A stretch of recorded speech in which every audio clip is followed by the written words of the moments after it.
3/4 of their fleet to planet-based guns and had to go home to bandage their wounds. The only trouble was that Earth couldn't counterattack. Their ships were still outclassed by those of the Rats. And the Rats, their racial pride badly stung, were determined to wipe out man, to erase the stain on their honor wherever man could be found. Somehow, some way, they must destroy Earth. And now, Al Pendray thought bitterly, they would do it. The Shane had sneaked in past rat patrols to pick up a spy on one of the outlying rat planets, a man who'd spent 5 years playing the part of a rat slave, trying to get information on their activities there. And he had had one vital bit of knowledge. He'd found it and held on to it for over 3 years until the time came for the rendezvous. The rendezvous had almost come too late. The Rats had developed a device that could make a star temporarily unstable, and they were ready to use it on Sol. The Shane had managed to get off-planet with the spy, but they'd been spotted in spite of the detector nullifiers that Earth had developed. They'd been jumped by rat cruisers and blasted by the superior rat weapons. The lifeboats had been picked out of space, one by one, as the crew tried to get away. In a way, Alfred Pendray was lucky.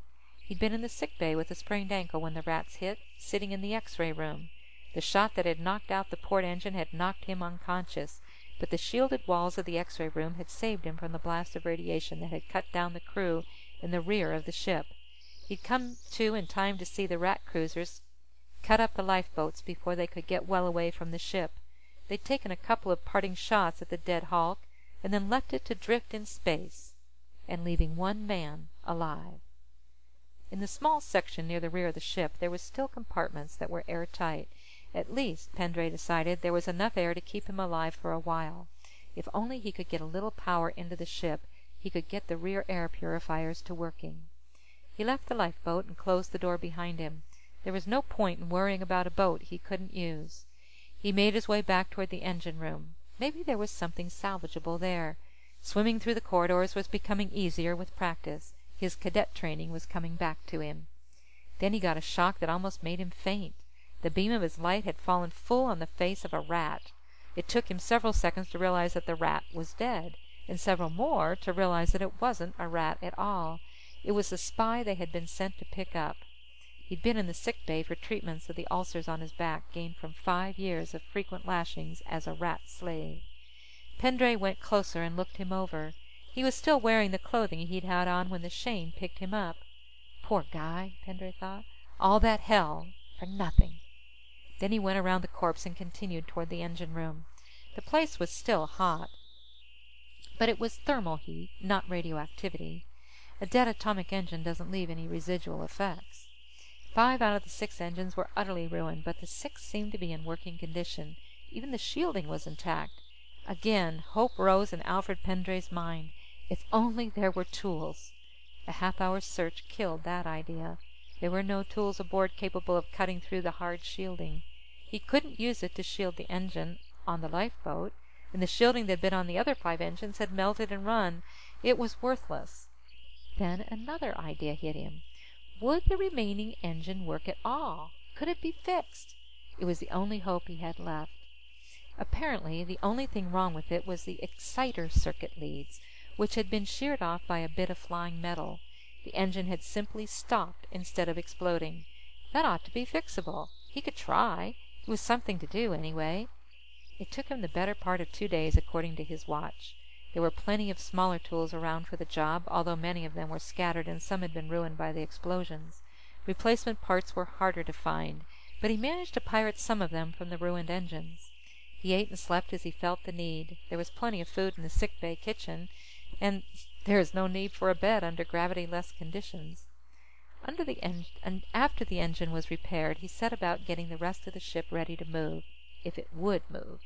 The hull was still solid, so the infraspace field should function. The air purifiers had to be reconnected and repaired in a couple of places. The lights, ditto. The biggest job was checking all the broken leads to make sure there weren't any short circuits anywhere. The pseudo-gravity circuits were hopeless. He'd have to do without gravity. On the 3rd day, he decided he'd better clean the place up. There were several corpses floating around, and they were beginning to be noticeable. He had to tow them one by one to the rear starboard airlock and seal them between the inner and outer doors. He couldn't dump them, since the outer door was partially melted and welded shut. He took the personal effects from the men. If he ever got back to Earth, their next of kin might want the stuff. On the body of the imitation rat, he found a belt pouch full of microfilm. The report on the rat's new weapon? Possibly. He'd have to look it over later. On the morning of the 4th day, he started the single remaining engine. The infraspace field came on, and the ship began moving at multiples of the speed of light. Pendray grinned. "Half gone, we'll travel," he thought gleefully. If Pendray had had any liquor aboard, he would have gotten mildly drunk. Instead, he sat down and read the spools of microfilm, using the projector in the sick bay. He was not a scientist in the strict sense of the word. He was a navigator and a fairly good engineer, so it didn't surprise him any that he couldn't understand a lot of the report. The mechanics of making a seminova out of a normal star were more than a little bit over his head. He'd read a little and then go out and take a look at the stars, checking their movements so that he could make an estimate of his speed. He'd jury-rigged a kind of control on the hull field so he could aim the Hulk easily enough. He'd only have to get within signaling range anyway. An Earth ship would pick him up, if there was any Earth left by the time he got there. He forced his mind away from thinking about that. It was not until he reached the last spool of microfilm that his situation was forcibly brought to focus in his mind. Thus far, he had thought only about saving himself, but the note at the end of the spool made him realize that there were others to save. The note said, "These reports must reach Earth before 22 June 2287. After that, it will be too late." 22 June? That was, let's see, this is the 18th of September, he thought. June of next year is 9 months. Well, surely I can make it in that time. I've got to. The only question was, how fast was the hulk of the Shane moving? It took him 3 days to get the answer accurately. He knew the strength of the field around the ship, and he knew the approximate thrust of the single engine by that time. He had also measured the motions of some of the nearer stars.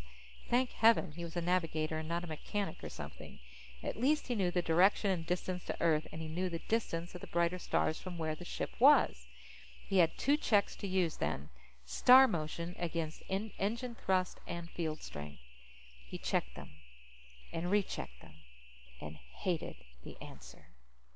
He would arrive in the vicinity of Sol sometime in late July, a full month too late. What could he do? Increase the output of the engine? No. It was doing the best it could now. Even shutting off the lights wouldn't help anything. They were a microscopic drain on that engine. He tried to think, tried to reason out a solution, but nothing would come.